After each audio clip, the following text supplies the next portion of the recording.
It is a distinct pleasure to be the guest preacher at Santa Clarita United Methodist. Well, frankly, at my age, it's a distinct pleasure to be preaching anywhere. Wow. I got an email way last spring saying, January 14th, would you preach at my church? And how can I say no to Rachel? She's asked me other times to do stuff that I sometimes would rather say no, but it's almost like what we talked about in our call to worship, the voice of God. I loved having her as my pastor for 5 years there in Simi Valley United Methodist Church. And then off she went to Thousand Oaks, Westlake Village, yep.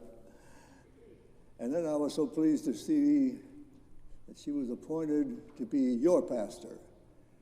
You lucky folk. Treat her well. Love her, support her, even as she loves all of you.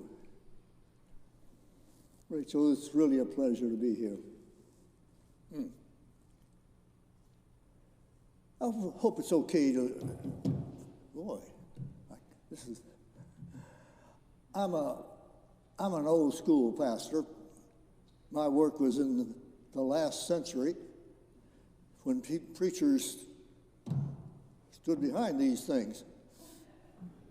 I know Rachel likes to stand out there. Our pastor at Simi Valley likes to stand out there. I like it here. All right.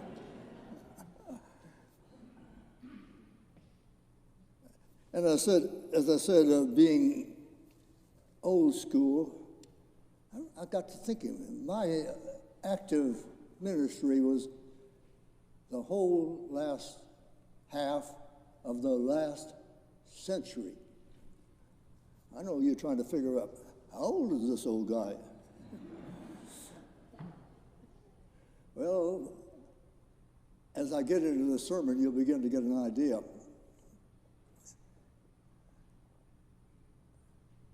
We just came back, my wife and I, Martina over here, from being back home in Mississippi. Just got back last week.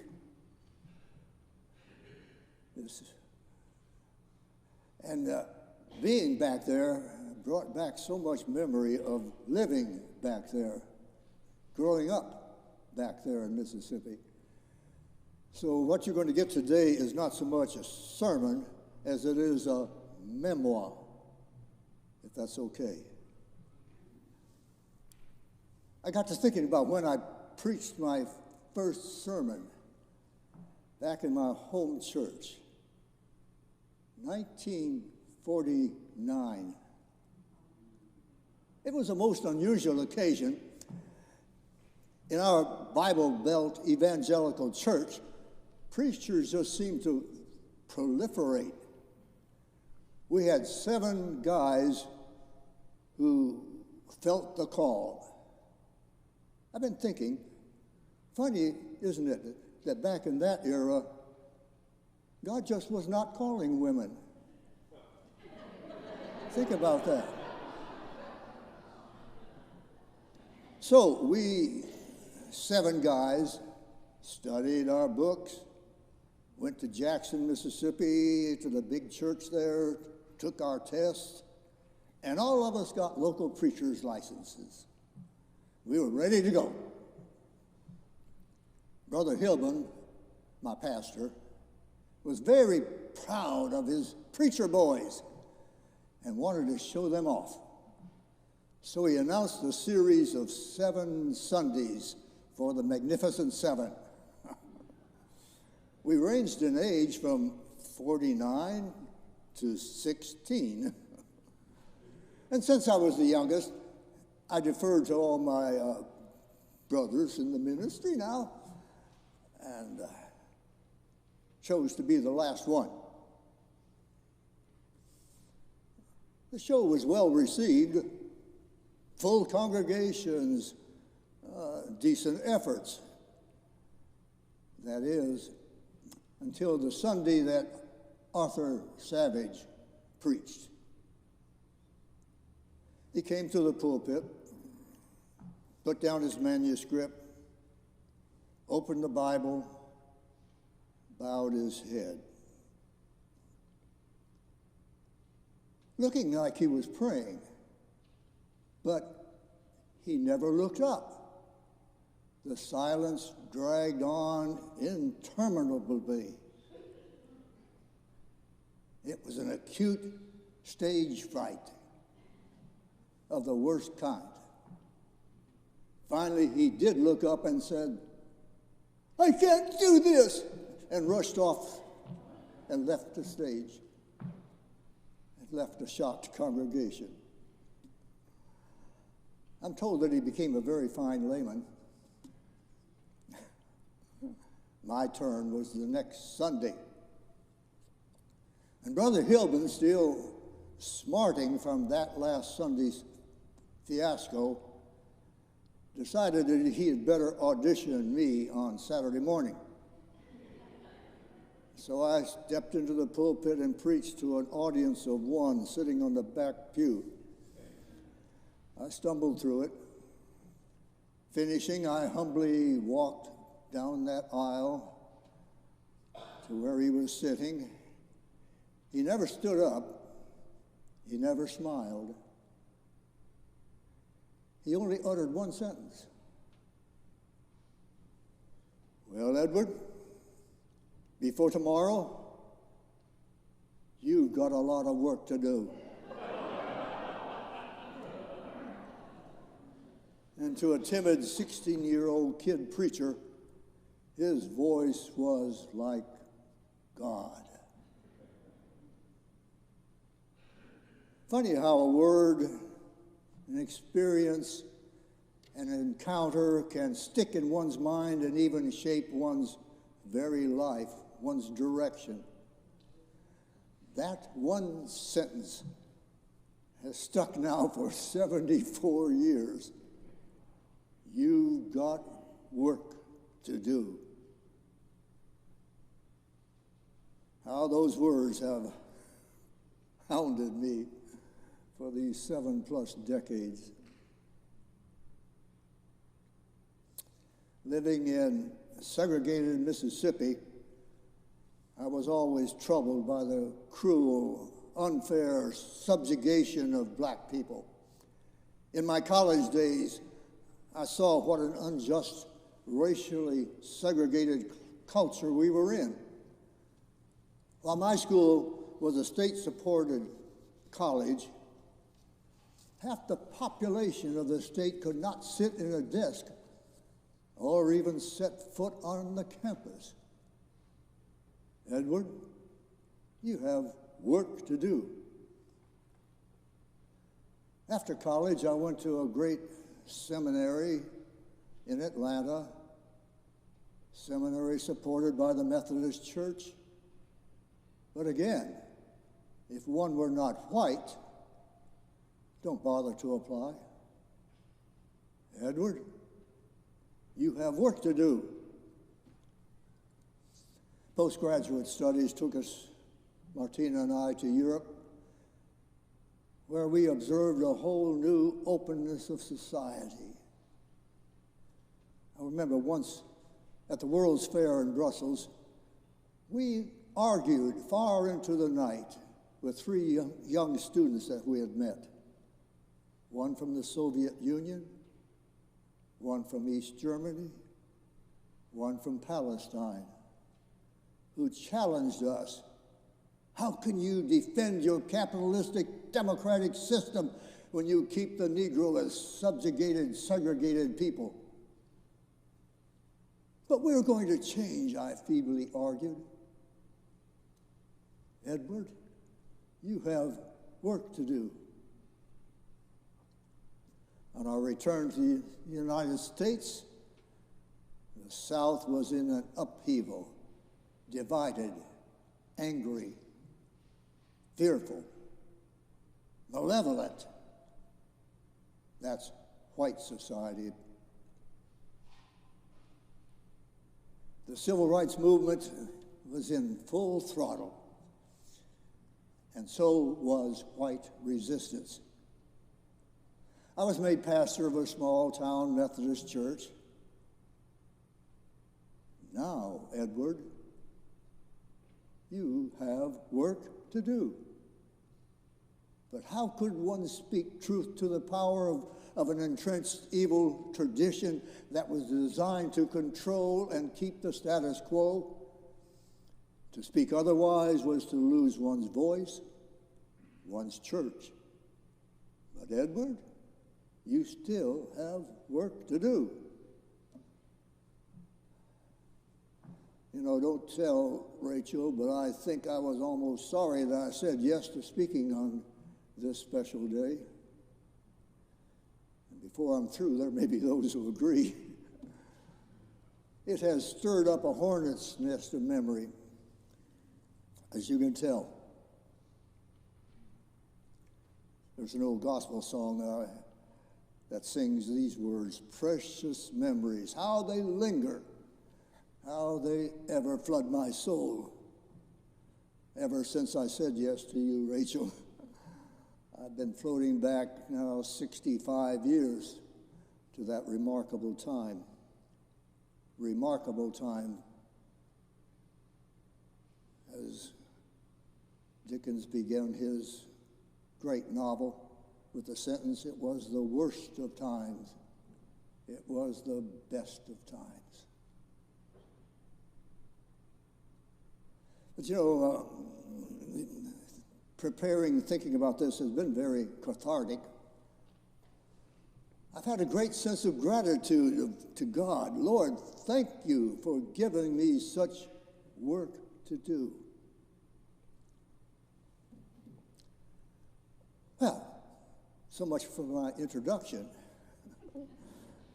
Now for my sermon. Or as I said, my memoir. Today is Martin Luther King Jr.'s Sunday. Tomorrow is a national holiday, when by celebrating a great man's birthday, we focus on the ongoing struggle for the equal rights for all people. I'd like to compare this to our struggle with COVID. For more than 4 years now, we have fought with this virus. Now we are told, like the flu virus, the coronavirus has become endemic, always with us, rooted in our lives. You know, for the 90 years I've been around,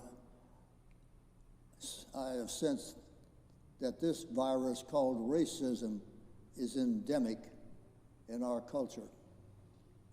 Prejudice, bigotry, and like the coronavirus, this virus continues to mutate. Just so we need a booster shot. We need reminders. And may this Sunday serve as the latest booster shot in the ongoing fight against the virus.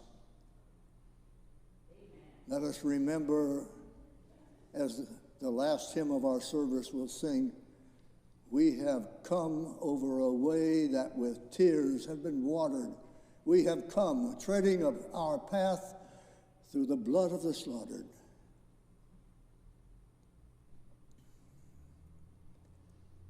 I remember in seminary having to do a paper on what was called the four servant songs of 2nd Isaiah.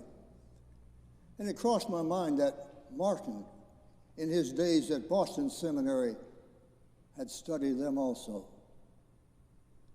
The more he might have studied, the more he could sense his own destiny, his own call to lead his people to the promised land of freedom. Years later, while pastor of Dexter Avenue Baptist Church in Montgomery, Alabama, that call led to his response as he became leader of the bus boycott that launched his career of servanthood. I think of the civil rights movement of that era as a seminal, glorious time in our national history. And how tragic it is now that we have reverted. To use an example, there are 14 states that have decreed that their school teachers cannot tell their students about that magnificent moment in our nation's history.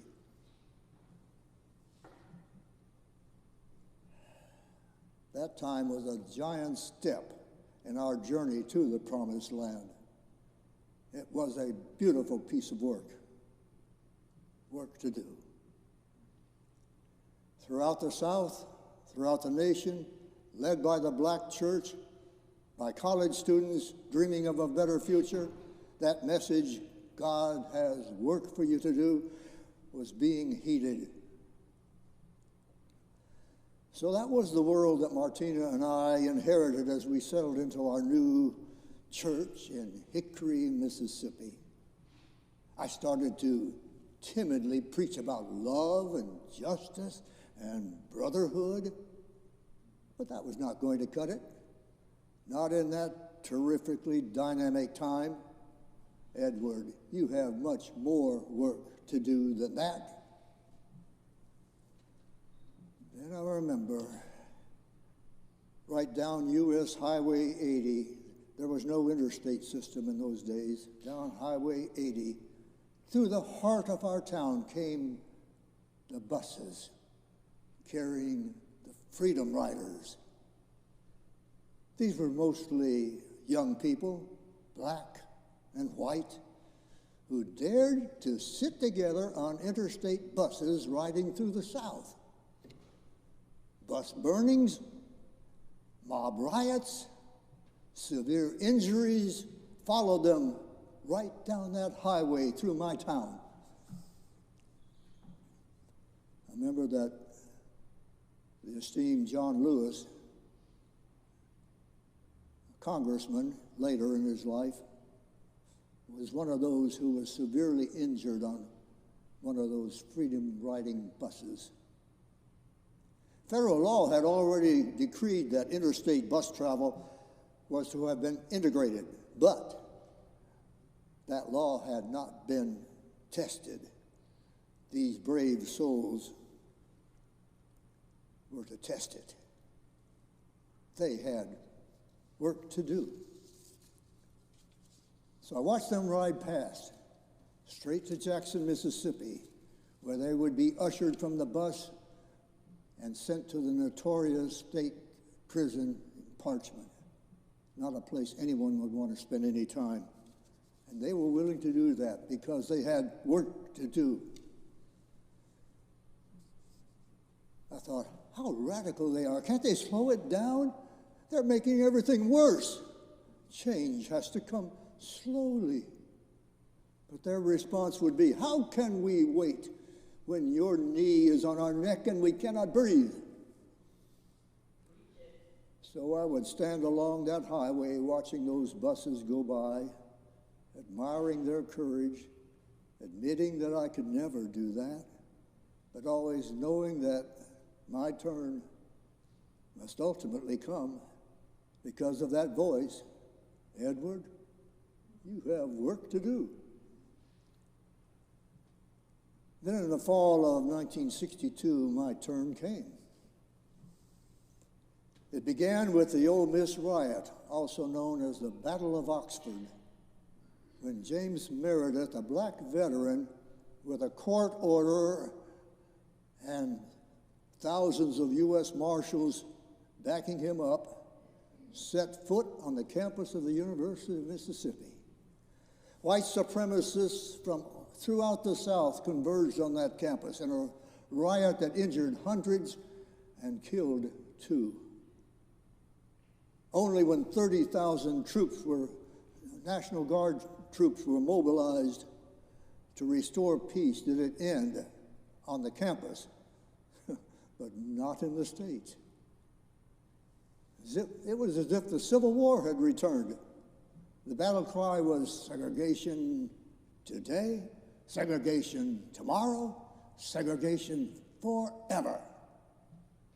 And the threat was to close all public schools to make sure that didn't happen. Edward, you have work to do. In the weeks that followed the riot, a group of young white Methodist ministers in Mississippi began to work on making a public statement to counter the massive white resistance for any change. We called it Born of Conviction. It opposed the closing of public schools in Mississippi. It called for racial tolerance, stating further that a Methodist minister champions justice, mercy, freedom, brotherhood, and peace. Oh, and by the way, we're not communists. Because during that era, if you challenge the status quo, you must be of that ilk. In the weeks that followed, we gathered together to prepare the statement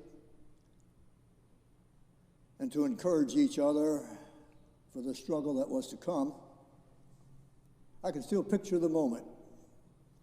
Pen in hand, group of us together, each of us signing the statement.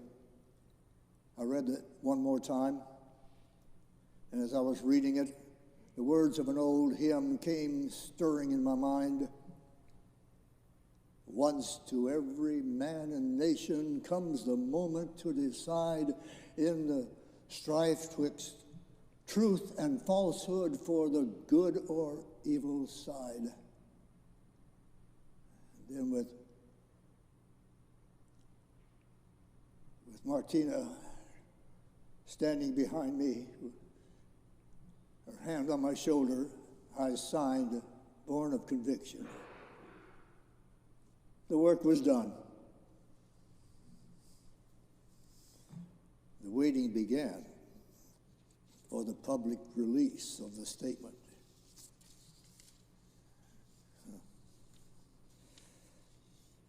While an old guy can hardly remember what he had for breakfast, he can recount in detail something that happened long ago. And that's how I felt about January 3rd, 1963. Exactly 61 years ago this month. It happened to be our son's third birthday, but that celebration became lost in the turbulence of that day. 5:30 in the morning, in the dark before dawn of that January morning, the phone rang. Brother McRae, I am a reporter for the Meridian Star.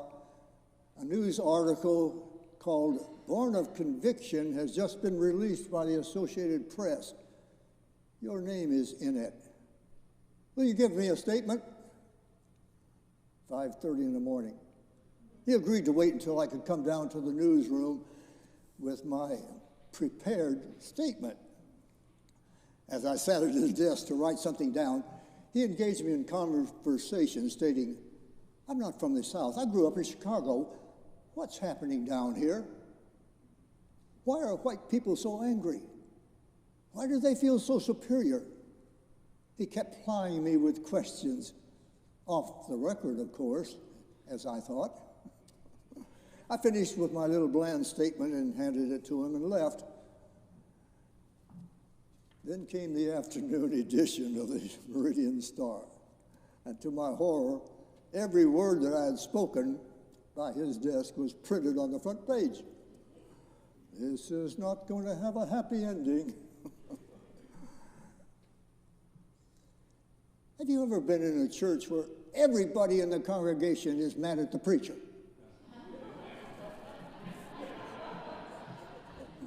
It's not pretty.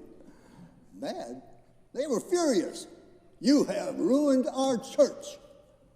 A dynamic, growing church quickly became a cauldron of turmoil aimed at getting rid of that radical pastor who would not keep his mouth shut. Sunday morning worship the next Sunday saw the ushers prepared to be bouncers, ready to repel any black persons that would dare to show up. None did. I never knew if they were relieved or disappointed. The reporter from the Star did show up, and he left without his 2 front teeth. Times of threatening phone calls throughout the night, a cross burned on the parsonage lawn. It was a moving experience. Moved us all the way to California, for which, in hindsight, we feel so grateful. Many years later, I was surprised to receive an invitation to come back to that church to preach at the 25th anniversary of the church. I was the second pastor of the church. We went with deep foreboding, but it became a very cathartic experience. During the fellowship time, one of my fiercest critics from that time long before, Liz Egler, called me aside and said, "Ed, we were wrong. I'm sorry." That says something about how we have moved on. A few years ago, a comprehensive book was published dealing with those challenging days and the lives of those 28 pastors. The book is called Born of Conviction. Some weeks ago, I met a young man who, in a seminary class, had just finished reading the book. And he was so enthralled to be meeting one of the signers. I've decided I have become a relic of history. And as we engaged in conversation, he asked me, "Ed, from your perspective from so long ago, what would you say to this generation?" It made me feel like Back to the Future, like I was someone coming out of the gloom of the past with a word of wisdom. And his question has stuck in my mind. I thought of saying, "Don't go back. The good old days were not good." I again thought of Liz Egler saying, "Ed, we were wrong. I'm sorry."